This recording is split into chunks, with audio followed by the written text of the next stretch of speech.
இன்னைக்கு நம்ம பார்க்க போகிறது பார்த்தீங்கன்னா கிட்ஸுக்கெலாம் ரொம்பவே பிடிச்சமான ஒரு கப் பிட்ஸா. கப் பிட்ஸானோடனே எப்படின்னு நீங்கள் யோசிச்சுட்டு இருப்பீங்க, ஒரு சின்ன ட்ரிக்கி பிட்ஸா, ரொம்ப easy pizza.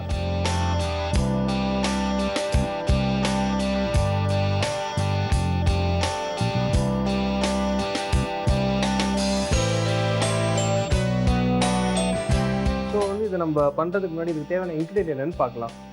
Breads, tomato sauce, garlic, onion, olives, oregano.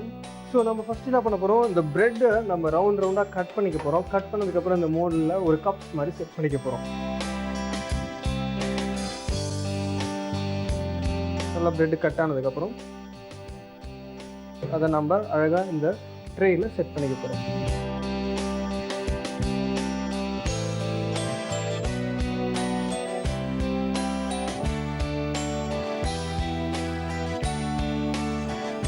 Set பண்ணதுக்கப்புறம் அதை நம்ம கப்ஸ் மாதிரி அதில் ப்ரெஸ் பண்ணி வச்சுக்கிட்டோன்னா தென் அதில் கொஞ்சம் பட்டர் அப்ளை பண்ணி ஓவனில் போட்டு ஒரு கப்ஸ் மாதிரி குக் பண்ணி எடுத்துடணும்.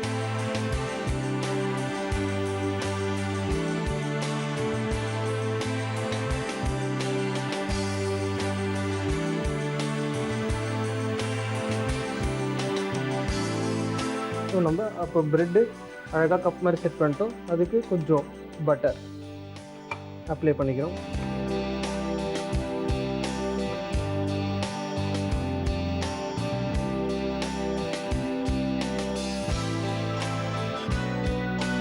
ஸோ இப்போ நம்ம அழகாக பட்டர் அப்ளை பண்ணிட்டோம். இதை நம்ம ஓவனில் போட்டு குக் பண்ண போகிறோம்.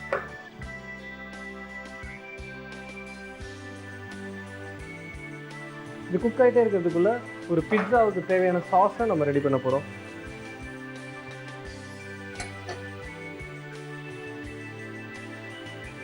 தேவையான அளவு கொஞ்சம் ஆயில் விட்டுட்டு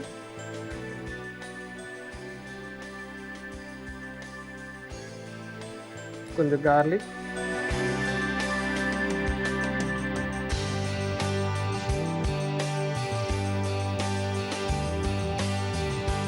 கார்லிக் நல்லா குக் ஆனதுக்கப்புறம் நம்ம இதில் கொஞ்சம் ஆனியனை சேர்த்து சாட்டே பண்ணிக்க போகிறோம். இப்போ என்கிட்ட ரெடிமேட் சாஸ் இருக்குது, அதனால நான் அந்த ரெடிமேடோட டொமேட்டோ சாஸ் யூஸ் பண்ணுறேன். இன்கேஸ் உங்ககிட்ட ரெடிமேட் சாஸ் இல்லைனா இது பண்ணுறதுக்கு ஒன்றும் பெரிய ப்ராப்ளம் இல்லை. நம்ம டொமேட்டோவை எடுத்து தண்ணியில் போட்டு நல்லா வேக வச்சு தோலையும் சீடியும் எடுத்துகிட்டு அது நல்லா பியூரி எடுத்து இது கூட சேர்த்து குக் பண்ணனாலே நம்ம ஒரு பிட்ஸா சாஸ் ரெடி ஆகிடும்.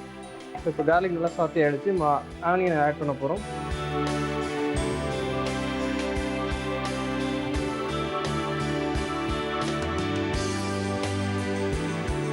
சைட் பை சைட் நம்ம ஓவனில் இருக்க ப்ரெட்டை செக் பண்ணிக்கணும், ஏன்னா அது பர்ன் ஆகிடும் இல்லாட்டி.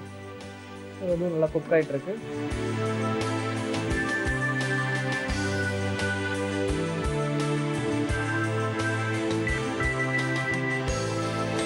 ஆனியன் நல்லா சாத்தி ஆகிட்டே இருக்க பார்த்து கொஞ்சம் அது கூட ஆரிகனோ ஆட் பண்ணிக்கிறோம்.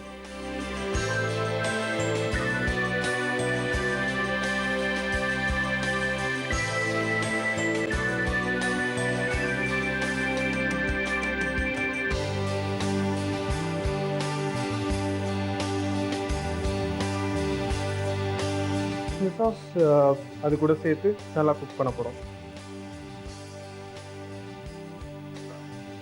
கொஞ்சம் வாட்டர் ஆட் பண்ணிக்கணும்.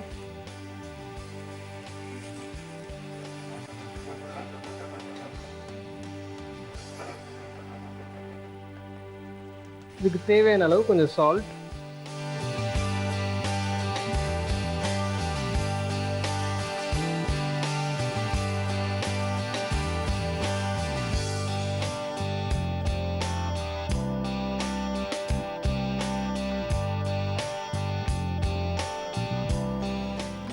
பிரெட் நல்லா ஒரு கோல்டன் ப்ரௌன் கலருக்கு வந்துட்டுருக்கு. இந்த சாஸ் இன்கேஸ் உங்ககிட்ட ரெடிமேட் இல்லைன்ற பட்சத்தில் நான் ஆல்ரெடி சொன்ன மாதிரி டொமேட்டோ பியூரி வச்சுருக்கோம் இல்லையா, அதை போட்டு நல்லா குக் பண்ண பார்த்து இந்த ஆயில் ஃபஸ்ட்டு ஊற்றின ஆயில் ஊஸ் அவுட் ஆகிற அளவுக்கு நம்ம குக் பண்ணால் நம்ம டொமேட்டோ கன்கஸ்ன்னு சொல்லக்கூடிய டொமேட்டோ சாஸ் ரெடி ஆகிடும். இன்கேஸ் உங்ககிட்ட ரெடிமேட் சாஸ் இல்லைனா அதை நீங்கள் ஆப்ஷனாக யூஸ் பண்ணி இருக்கிற தக்காளி வச்சு நம்ம சாஸ் பண்ணிக்கலாம்.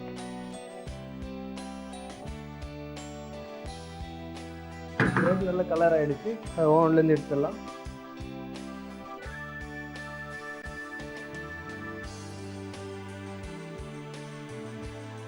இப்போ நம்ம சாஸும் நல்லா குக் ஆகிடுச்சு. ஸோ இப்போ செஞ்சு வச்சுருக்க இந்த பிரெட் கப்பில் இந்த சாஸஸை போட்டு ஆலிவ் போட்டு சீஸ் கிரேட் பண்ணால் நம்ம டிஷ் ரெடி ஆகிடும்.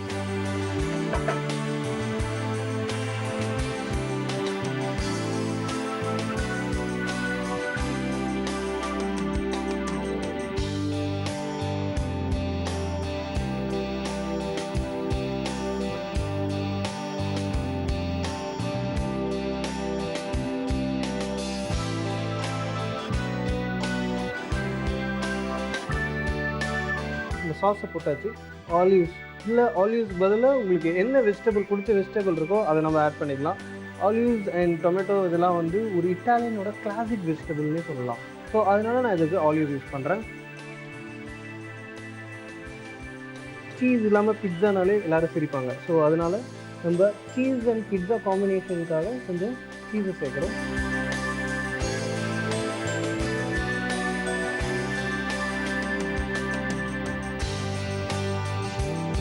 Cheese can be mozzarella cheese, இல்லை மொசரல்லா சீஸ் இல்லைன்ற பட்சத்தில் நீங்கள் உங்கள்கிட்ட இருக்க அமுல் சீஸோ இல்லை எந்த சீஸ் வேணாலும் நம்ம யூஸ் பண்ணிக்கலாம்.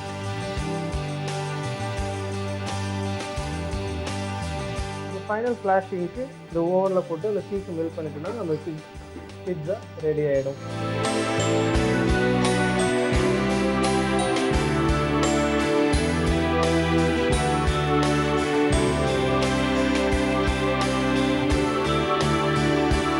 நம்ம இது எப்படி செஞ்சோன்னு ஒரு சின்ன ரீகேப் பார்த்துடலாம்.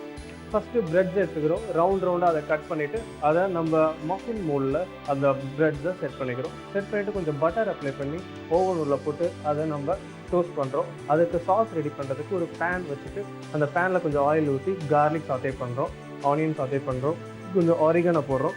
ஆரிகனை போட்டதுக்கப்புறம் டொமேட்டோ சாஸை கொஞ்சம் ஊற்றி, தண்ணி கொஞ்சம் ஊற்றி, கொஞ்சம் உப்பு சேர்த்து குக் பண்ண சாஸ் ரெடி ஆகிடும். குக் பண்ண சாஸை நம்ம டோஸ்ட் பண்ணி வச்சுருக்க ப்ரெட்டில் எடுத்து அப்ளை பண்ணிவிட்டு அதுக்கு மேலே கொஞ்சம் ஆலிவ், கொஞ்சம் சீஸ் கிரேட் பண்ணி ஃபைனலாக ஓவனில் ஃபினிஷ் பண்ணால் நம்ம கப் பிட்ஸா ரெடி.